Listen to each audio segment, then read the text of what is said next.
Que ce soit Michael Jordan, Serena Williams ou Cristiano Ronaldo, tous les grands champions partagent des principes universels qui vont bien au-delà du sport. On les admire pour leurs exploits, leur détermination, leur capacité à repousser les limites. Mais en réalité, ce qui les rend si exceptionnels, ce ne sont pas seulement leurs capacités physiques, ce sont les leçons qu'ils ont apprises en chemin. Ces leçons, elles ne sont pas réservées à une élite. Elles sont accessibles à tous. Alors, aujourd'hui, je vous propose de plonger dans l'univers fascinant du sport de haut niveau pour décrypter ces leçons de vie. Combien de fois a-t-on entendu dire que le talent est inné, qu'on l'a ou on ne l'a pas? C'est une croyance limitante. La vérité, c'est que l'état d'esprit est bien plus puissant que n'importe quel don. Et personne ne l'incarne mieux que Kobe Bryant, la légende du basketball. Dans son livre The Mamba Mentality, Kobe nous dévoile sa philosophie. Une obsession pour l'excellence, une soif inextinguible d'apprendre et de progresser. Il ne se contentait pas d'être doué, il voulait être le meilleur. Kobe se levait à 4 heures du matin pour s'entraîner, quand ses concurrents dormaient encore. Ce n'était pas du talent, c'était de la sueur, de la persévérance, une volonté inébranlable de se surpasser. Il ne s'agit pas de devenir un athlète olympique, mais de s'engager à donner le meilleur de soi-même dans tout ce que l'on entreprend. Fixez-vous des objectifs ambitieux, sortez de votre zone de confort, et surtout, ne laissez jamais personne vous dire que vous n'êtes pas capable. Qui n'a jamais eu peur de l'échec? C'est une émotion humaine, mais elle peut nous paralyser si on la laisse nous dominer. L'histoire d'André Agassi, l'un des plus grands joueurs de tennis de tous les temps, nous apprend à voir l'échec sous un nouveau jour. Dans son autobiographie Open, Agassi nous plonge dans les coulisses de sa carrière, loin des paillettes et des victoires.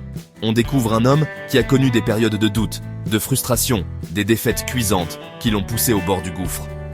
Mais au lieu de se laisser abattre, Agassi a appris à transformer ses échecs en carburant. Chaque défaite était une leçon, une opportunité d'apprendre, de grandir, de revenir plus fort. Acceptez l'échec, apprenez de vos erreurs et surtout, ne renoncez jamais à vos rêves. On idéalise souvent la motivation, cet élan qui nous pousse à agir. Mais la vérité, c'est que la motivation est fluctuante. Elle va et vient au gré de nos émotions. La clé de la réussite à long terme, c'est la discipline. Tim Grover, le légendaire entraîneur de Michael Jordan, le révèle dans son livre Relentless. Les plus grands ne se motivent pas, ils sont disciplinés. Pensez à un athlète olympique qui s'entraîne chaque jour, même quand il pleut, qu'il est fatigué ou démotivé. C'est la discipline qui le pousse à continuer, à repousser ses limites, à atteindre l'excellence. La discipline, c'est la capacité à faire ce qu'il faut, quand il faut, même quand on n'en a pas envie. On rêve souvent de succès fulgurants, de résultats instantanés.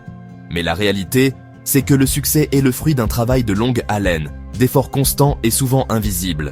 C'est la somme de nos petites actions quotidiennes qui façonnent notre destin. Dans Atomic Habits, James Clear nous explique que les petits changements, répétés avec constance, créent des résultats extraordinaires. Il prend l'exemple de Cristiano Ronaldo, célèbre pour sa discipline de fer. Ronaldo ne laisse rien au hasard. Son alimentation est millimétrée, son sommeil est optimisé, son entraînement est planifié au détail près. Ce sont ces petites habitudes, répétées jour après jour, qui lui ont permis d'atteindre le sommet de son art. Intégrez-les progressivement à votre quotidien, et soyez patient.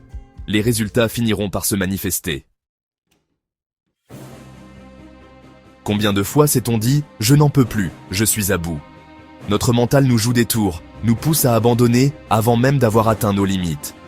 David Goggins, ancien Navy SEAL et ultramarathonien, nous apprend à repousser ses limites auto-imposées.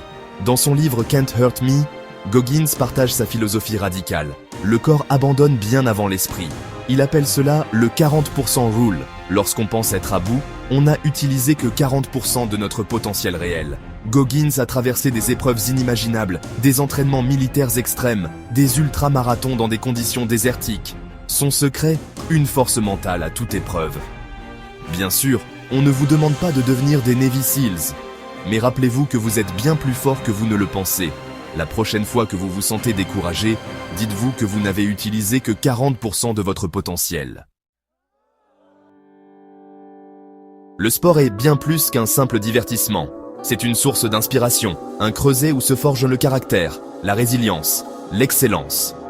Les leçons que l'on y puise sont universelles et intemporelles.